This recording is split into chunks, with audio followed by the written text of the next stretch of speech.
Hello guys, welcome back to my YouTube channel. मेरा नाम है मेघा। आप देख रहे हो मेघा सिंगर 05, जो कि मेरे चैनल का नाम है।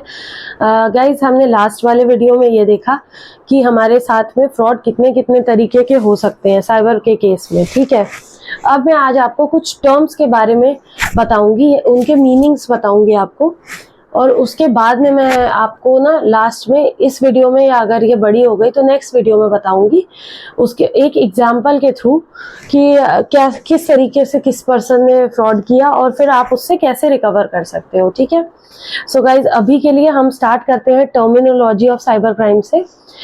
सबसे पहला जो क्रूशियल चीज है इसमें, आप समझ लो 3 टाइप के वर्ड्स होते हैं: lien, hold and freeze, account freeze. ठीक है, लीन क्या होता है, होल्ड क्या होता है और फ्रीज क्या होता है, अब मैं आपको वो बताती हूँ। मान लो किसी के साथ में फ्रॉड हो गया, कोई एक्स पर्सन था, उसके साथ में फ्रॉड हो गया।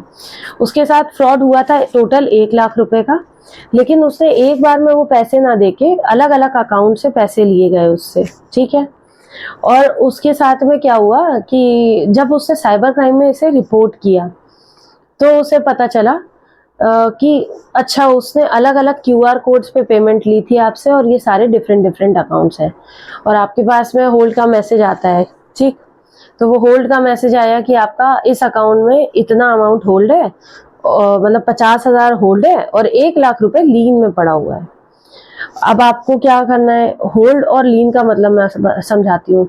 जो आपका 50,000 उसके अकाउंट में होल्ड है, आपको उस पर्टिकुलर अकाउंट से, भले आपका 1 लाख का फ्रॉड हुआ हो आपके साथ, लेकिन सिर्फ 50,000 रुपए ही आप अवेल कर सकते हो थ्रू कोर्ट ऑर्डर। ठीक है, अब लीन की बात कर लेते हैं। लीन 1 लाख क्यों लगा? जो पर्सन आपके साथ फ्रॉड कर रहा है वो जरूरी नहीं है कि सिर्फ आपके साथ ही फ्रॉड कर रहा है, किसी और के साथ भी वो सेम टाइमिंग में फ्रॉड कर रहा हो सकता है। तो उस केस में उससे वहां से भी मान लो 50,000 सेम अकाउंट में मंगा लिए थे, तो वो पूरा अमाउंट आपको लीन में दिखाता है कि 1 लाख रुपए लीन है और होल्ड है 50,000 रुपए। अब फ्रीज क्या होता है? मान लो उस पर्सन के अकाउंट में 5 लाख रुपए पड़े थे, उसने मतलब अलग अलग लोगों से और ज्यादा ट्रांजैक्शंस कराई होंगी, सबने नहीं साइबर क्राइम में रिपोर्ट किया, कई बार लोग नहीं भी रिपोर्ट करते हैं। ठीक है, वो पूरा पैसा उसके अकाउंट में पड़ा है। अब क्या होता है कि जब इंक्वायरी बैठती है तो सिर्फ आपके पे नहीं बैठती है, उससे रिलेटेड जितने भी अदर फ्रॉड्स हुए होंगे ना, सब पे डायरेक्टली इनडायरेक्टली इंक्वायरी बैठती है उस अकाउंट में। अब वो पता लगा, पूरा अकाउंट उनका उठा के 5 लाख रुपए का फ्रीज कर दिया, डेबिट फ्रीज। डेबिट फ्रीज क्या होता है कि पैसा आएगा तो उस अकाउंट में आगे, लेकिन वो आगे क्रेडिट नहीं हो पाएगा। ठीक है, मतलब वो आगे पर्सन पैसा, सॉरी, क्रेडिट नहीं, डेबिट फ्रीज का मतलब है डेबिट नहीं कर पाएगा। क्रेडिट तो रिसीव होगा, अकाउंटों में उसके पैसा आता रहेगा, लेकिन वो चाहे कि उस अकाउंट से पैसा निकाल ले, वो ये नहीं कर पाएगा। ये होता है हमारा होल्ड, लीन और फ्रीज में अंतर। ठीक है, इसके बाद अब मैं आपको बताती हूँ, मैंने एक टर्म यूज किया था, कोर्ट ऑर्डर। वो क्या होता है? कोर्ट ऑर्डर क्या है? जब भी आप एक केस फाइल करते हो, जैसे एक्स पर्सन के साथ में 1 लाख का फ्रॉड हुआ था, तो उसके बाद में उसे 50,000 पे होल्ड का मैसेज गया था। ठीक है, अब वो पैसा डायरेक्टली तो आपके अकाउंटों में आ नहीं जाएगा। अब उसके लिए आपको क्या करना होता है, अपने थाने में आपको जाना होता है। वो आपको बताते हैं कि आपका जो वो है कोर्ट है, वो कौन सी लगेगी ज्यूरिसडिक्शन में। ठीक है, तो आपको उस कोर्ट में जाना होता है। वहाँ बहुत सारे वकील के चैम्बर्स बने होते हैं, आपको जो भी कोई एक समझ में आए आप उनसे हेल्प ले सकते हो। उनको आपको फीस भरनी होती है, जो कि 5,000 रुपए की है आज की डेट में। अमाउंट टू अमाउंट, मतलब केस टू केस वेरी करता है। जो सबसे कम अमाउंट होता होगा, मुझे लगता है वो 5,000 की है आज की डेट में। और वैसे अगर छोटे अमाउंट का फ्रॉड हुआ, लाइक मान लो 50,000 का ही हुआ, तो हो सकता है कोई कोई 2,000 3,000 भी ले रहा हो। तो इस तरीके से वो फीस लेते हैं। उसके बाद में वो फाइलिंग करते हैं केस में, कोर्ट में हियरिंग होती है, एक छोटी सी वो कैजुअल सी होती है। आपको जाना होता है, जिस डेट की आपको दी गई हो कि आज आपकी हियरिंग है, उस दिन आप जाते हो, अपनी शक्ल दिखा देते हो उन्हें। आपके जो वकील है वो बाकी की प्रोसीडिंग्स करते हैं। वहाँ पे एक स्टेनोग्राफर होते हैं, ये गवर्नमेंट जॉब की डेजिग्नेशन है, स्टेनो। उनका क्या काम है? प्रिंटिंग करना चीजों की। अब जैसे कोर्ट ऑर्डर है, एक दिन में कोर्ट में कितने ऑर्डर आए, मान लो 100 ऑर्डर आ गए, अब उसमें से फर्स्ट डे में वो पर्सन जो स्टेनो है वो सिर्फ 50 ही छाप पाया, तो वो 50 छापेगा। अब आपको नेक्स्ट डेट दी जाएगी कि आप इस दिन आइएगा, आपको कोर्ट ऑर्डर मिलेगा। तो वो एक लंबा सा पेपर होता है जिसमें आपकी डिटेल्स लिखी हुई होती हैं और आपको वो कोर्ट ऑर्डर रिसीव करना होता है। वो कोर्ट ऑर्डर आप लो और उसे लेके जाओगे। उस कोर्ट ऑर्डर में ये लिखा होता है कि ये एक्स पर्सन जो है वो इस जेड पर्सन का बेटा है, भाई है या पति है, जो भी है, और इसका इतना, इस अमाउंट से इतना पैसा निकाला गया था जो कि इस अकाउंट में आइडेंटिफाई किया गया है, और कोर्ट ये आदेश देती है कि उस अकाउंट से पैसे को निकाल के इस विक्टिम के अकाउंट में ट्रांसफर किया जाए। ठीक है, तो ये कोर्ट ने ऑर्डर दिया है सामने वाली बैंक को, फ्रॉडस्टर के बैंक को, कि आप उस पैसे को नहीं रख सकते, आप इस पर्सन को वापस करिए। वो थोड़ी सी उनकी टिपिकल लैंग्वेज होती है, नॉर्मली कोर्ट ऑर्डर हिंदी में देखा है मैंने, जो देखा है, तो वो उस तरीके की लैंग्वेज में लिख के दे देते हैं। अब आपको वो कोर्ट ऑर्डर ले जा करके जो भी आपका सब इंस्पेक्टर अलॉटेड होता है इस केस में, उसको देना होता है। वो उस पर मेल करते हैं, उसको देख के और पंच कर लेते हैं अपने पास, और इसकी एक कॉपी कोर्ट में जमा हो जाती है।